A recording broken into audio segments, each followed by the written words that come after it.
여러분 안녕하십니까? 누리 PD입니다. 드디어 그날이 왔습니다. 트럼프 대통령이 언급했던 머치 비그 된 댓이라고 했던 건요.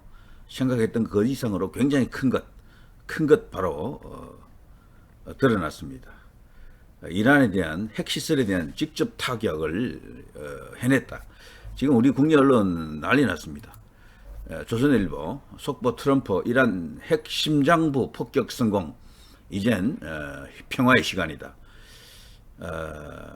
포르도에 전체 탑재량을 투하한 B2 스텔스 폭격기가 날아가 가지고요. 미국이 자랑하는 세계적 그 벙커버스터를 투하시켰습니다. 이걸로 이제 그쪽은 끝장났다라고 볼 수 있겠죠. 지하 100m 정도 내려가니까요. 거기 뭐 거의 모든 시설이 전면적으로 숙대밭이 됐을 겁니다. 이란이 지금까지 핵 개발을 계속해 왔다. 수십 년 공들였던 게 전부 이제 물거품이 됐다. 허사가 되었다. 이렇게 볼 수 있겠죠. 자, 이건 중앙일보입니다. 미국 이란 핵심장부 때렸다. 트럼프 포르도 끝장났다. 바로 저 오른쪽에 있는 저 사진인데요. 핵시설 세 곳 성공적 공격. 이제 평화의 시기 왔다. 자, 비슷한 이야기들이죠. 지금 현재 외신에서는 전부 이것을 주요 뉴스로 다루고 지금 라이브로 방송하고 있습니다. 트럼프 관련해서 이런 이야기들 쫙쫙 나오고 있죠. 전부 이렇게 소개하고 있습니다. 자, 이걸로 이스라엘이 이란을 공습한 이후 일어난 일련의 과정 속에서 마지막 상황으로 볼 수가 있을까요? 자, 이것으로 이란이 이제 고개를 숙이고 백기투항을 할 수 있을까요? 자, 아무튼 이란의 현재 상황은요. 암살 공포에 뜨는 하메네이 후계자를 무려 3명이나 정해놨다라고 합니다. 자, 이런 걸 보면 요즘은 말이죠. 힘없는 평화는 아무런 평화가 아니다. 아무런 의미가 없다라는 걸 알 수가 있습니다. 일단 힘부터 갖춰야 된다는 게 확실하고요. 그리고 현대 전쟁은 과거 전하고 완전히 달라가지고 이 스텔스가 있느냐 없느냐가 중요하고요. 그 타격전을 원거리 타격 능력이 어디가 더 뛰어나냐. 그러니까 기술 싸움이에요. 좀 기술 싸움. 이게 두 개가 중요하고 이 병력은 아무리 많이 갖고 있어도 도움은 되겠지만 초기 전쟁이 이제 모든 걸 결정하는 시대이기 때문에 타격전으로 끝내버리면요. 그거 한번 써먹지도 못합니다. 병력은. 지상군들끼리 만나서 그냥 장기전 치르고 진지전하고 고지전하고 이런 시대가 아니다라는 거죠. 지금은. 그리고 스텔스, 그리고 타격 능력 이 두 개가 엄청나게 중요하고 또 그리고 현대전에 새로 이제 등장한 게 바로 전자전이죠. 이 전자전에서 어디가 뛰어나냐? 전부 기술입니다. 전부 기술. 그 연장선에서 보면 드론 같은 것도 이제 포함을 시킬 수가 있겠죠. 우리가 알고 있던 그 전쟁의 양상은 완전히 잊어야 됩니다. 이제는. 우리나라가 만일에 뭐 중국하고 전쟁을 하더라도 북한하고 전쟁을 하더라도 옛날 같은 그런 전쟁이 아니다라는 거죠. 그래서 요즘은 일설에 의하면요. 한국마음의 시대도 같다라고 합니다. 그 널이 터진 한국마음으로 할 수 있는 게 없다라고 하네요. 물론 한국마음에는 그 스텔스 전투기들이 또 많이 이렇게 거기 이제 수용되니까 뭐 또 다른 측면에서 이해될 수도 있지만 고비용 저효율이다 이렇게 지금 보는 시각도 있습니다. 굳이 항모가 필요 없는 시대다. 차라리 핵잠이 훨씬 낫다. 핵잠 성능 좋은 핵잠수함이 항공모함보다도 좋다. 이제 특히 우리나라 같은 경우에는 더더욱 그렇겠죠. 자, 하메네이는 지금 살려놓고 있는데 미국이 마음만 먹으면 언제든 너를 죽일 수 있다라는 거거든요. 이 킬 타격 능력이 세계에서 가장 뛰어난 나라가 미국이라고 생각합니다. 그 다음이 이스라엘쯤 되겠죠. 이 두 나라가 지금 결합된 상태니까 이건 뭐 맘만 먹으면 그대로 그냥 하메네이는 바로 저 세상으로 간다라고 봐야 되겠죠. 아무리 지하 깊은 곳에 숨어도 벙커버스터를 갖고 때리면은 무조건 박살나게 되어 있습니다. 지하 뭐 1000m까지 들어갈 수는 없을 거 아니에요. 벙커라고 하는 것도 대부분은 지하 100m 이 안쪽이 다 있거든. 그 밑으로까지 내려가자면은요, 그 시설하는데 그 엄청나게 이제 어렵고 돈도 많이 들어가겠죠. 이제 그런 이유 때문에 북한 같은 저렇게 땅을 땅굴을 잘 파는 벙커를 잘 구축하는 저런 집단도 지하 100m 이하로까지 지금 내려간 것은 없는 것으로 지금 되어 있죠. 그래서 김정은도 지금 사시나무 떨듯 떨고 있을 것이다. 미국 입장에서 마음만 먹으면 언제든지 박살 낼 수 있다. 저 세상으로 보낼 수 있다. 이런 이야기죠. 정말 대단합니다. 지금 이 상황 속에서요, 우리 국내 언론이 전하고 있는 내용을 좀 보니까요, 트럼프 대통령이 자신의 SNS 트루스 소셜에서 이렇게 이제 밝히고 있습니다. 우리는 포르도와 나탄저, 이스파한 등 이란의 3개 핵시설에 대한 매우 성공적인 공격을 완료했다. 모든 항공기는 현재 이란 영공을 빠져나왔다. 모든 항공기는 안전하게 귀환 중이다. 주요 목표 지점인 포르도의 폭탄 전체 탑재량이 모두 투하됐다. 여기 포르도가 사실 여기 가장 중요한데요. 고농축 우라늄이 여기서 저장되고 있고 계속해서 여기서 확산시키고 있던 바로 그 지점이죠. 자, 그러면서 트럼프 대통령은 위대한 미국 전사들에게 축하의 말씀을 전한다. 세계 어느 군데도 이 같은 일을 해낼 수 없다. 이제 평화의 시기가 왔다. 이렇게 지금 언급했습니다. 포르도는 대표적인 이란의 핵시설의 심장부로 불리는 곳인데요. 이곳에서 핵무기 개발을 위한 우라늄 농축 등이 진행되어 온 것으로 지금 알려져 있습니다. 로이터 통신은 이번 미국의 공격에 B2 스텔스 폭격기가 관여했다라고 지금 미 당국자를 인용해서 보도하고 있습니다. B2는요, 지하 깊숙한 곳에 자리 잡은 핵시설을 파괴할 수 있는 현존 유일한 초대형 폭탄인 벙커버스터 GBU-57, GBU-57을 2개 이상 탑재할 수 있는 최첨단 공군 자산이죠. 현재 인류가 만든 가장 비싼 무기 가운데 하나가 바로 B2 스텔스 폭격기죠. 물론 항공모함이 더 이렇게 건조 비용이 더 많이 듭니다만 그런 걸 빼게 되면은 가장 비싼 공군 전력이다, 공군기다 이렇게 볼 수가 있겠죠. 자, B2가 동원된 데다 트럼프 대통령이 이번 작전을 성공이라고 평가한 것으로 미뤄볼 때 이번 공격에 벙커버스터 GBU-57이 활용된 것은 거의 틀림없는 것으로 지금 언급되고 있습니다. 자, B2 폭격기 여러 대는 미국 미주리지 공군기지에서 출발해서 괌을 향해 이동하고 있다고 언론들이 미국 당국자를 인용해 전한 바 있었죠. 여기에 이제 어제 하루 전까지는 이런 뉴스가 있었는데요. 이 폭격기들이 이번 작전에 동원됐는지는 아직 명확하지는 않다라고 합니다만 통상 GBU-57 이것은요 B2만이 장착할 수 있다 이렇게 지금 되어 있습니다. 그래서 만일에 이번에 GBU-57이 동원되고 사용되었다라면은 B2 폭격기가 다수가 날아갔다라고 보는 것이 정설이다 이런 이야기입니다. 자, 트럼프 대통령은 또 다른 트루스 소셜 게시물에서는요, 포르도는 끝장났다라고 또 전하고 있습니다. 아울러 나는 오늘 오후 10시 백악관에서 이란에서의 매우 성공적인 군사작전에 대해 대국민 연설을 할 것이다. 트럼프 대통령은 이로서 말이죠. 미국 동부 시간으로 한국 시간으로 22일 오전 11시가 되겠죠. 이제 이 대국민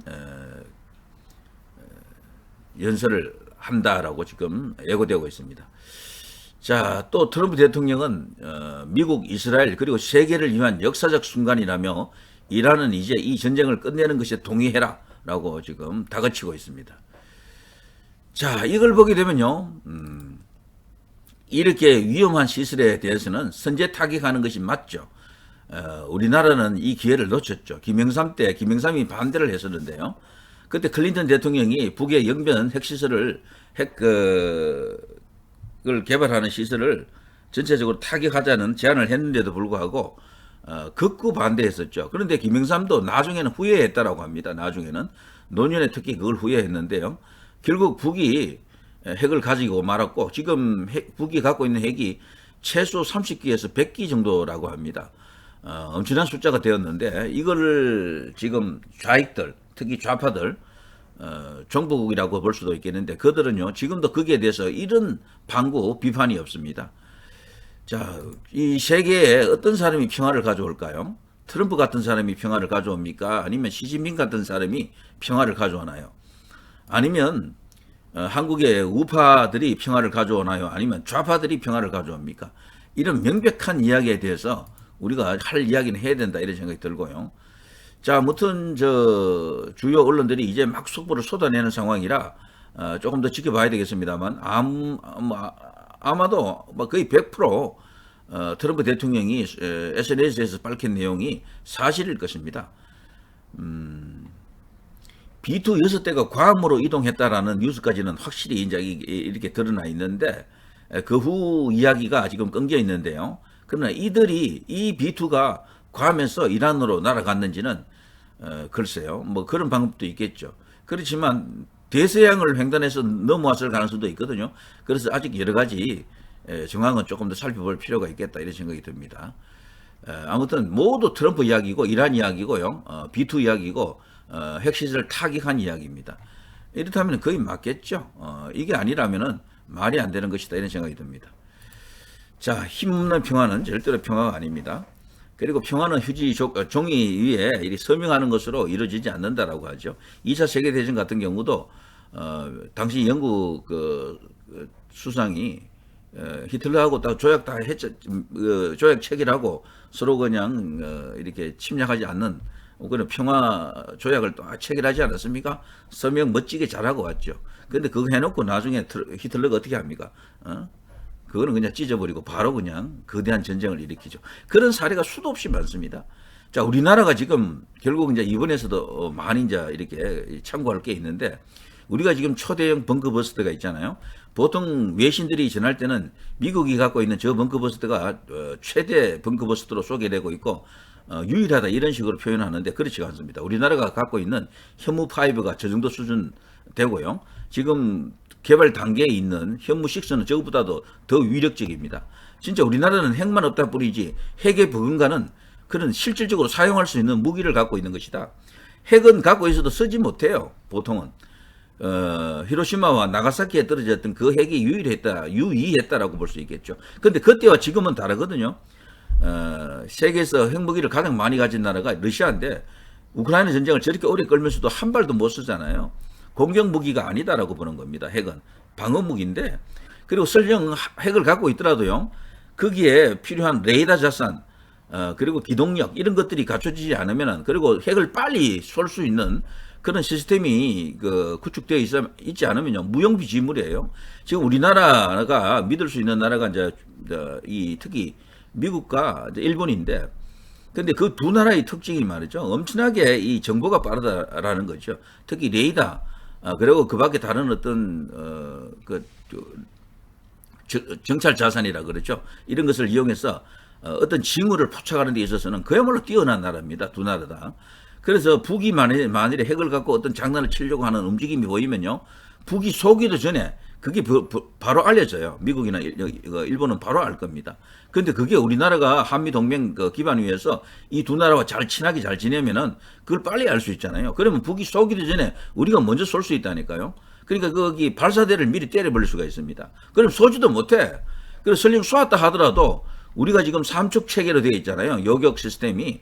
이거는 아이언돔으로서도 해결 안 되는 거예요. 우리는 근데 가능하다 그러더라고.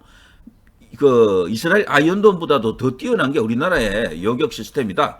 우리는 고고도, 중고도, 그리고 저고도 이 세 가지가 다 있거든요.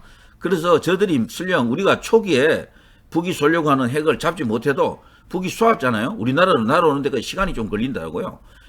고고도에서 때릴 수가 있다라고 합니다. 그래서 공중에서 오히려 북이 쏘고 나서 한 10분 안에 그게 그냥 공중에서 터지게 할 가능성도 있다. 뭐 이런 이야기도 있죠.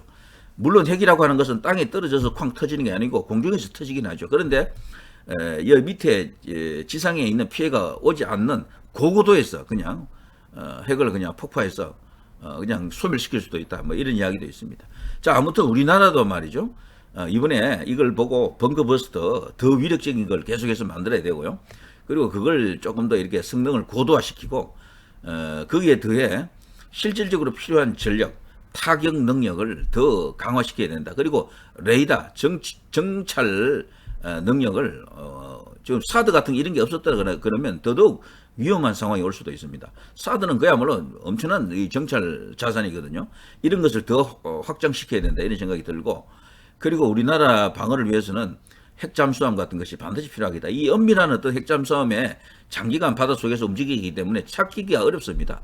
그래서 항상 중국을 감시할 수 있는 그런 어떤 진짜 엄청난 어떤 전력이죠.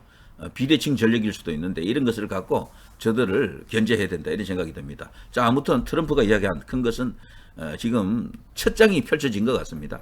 자, 이걸로 모든 게 끝나겠느냐? 저는 그렇지 않다고 봅니다. 결국에는 중국과 연관 속에서 중국을 향한 트럼프의 두 번째 이제 이 큰 것이 또 이렇게 열릴 것이다. 그리고 또 한국의 부정선거 관련해서도 하나 또 올 가능성도 있다 이렇게 보는 거죠. 자, 그 모든 것이 지금 동시에 진행 중이다라고 봅니다.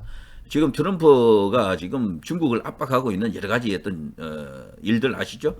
그리고 지금 워싱턴에서 지금 한국 선거에 대해서 어떤 중대 발표가 있는 것도 아시고, 그 전부 트럼프의 척건들입니다. 저는 동시에 지금 트럼프가 읽어야 이것을 지금 동시에 진행하고 있다 이런 생각이 드네요. 자, 긴급 속보지만 제가 지켜보다가 또 다른 2부를 여러분과 함께 공유하겠습니다. 누리 PD 김준희였습니다.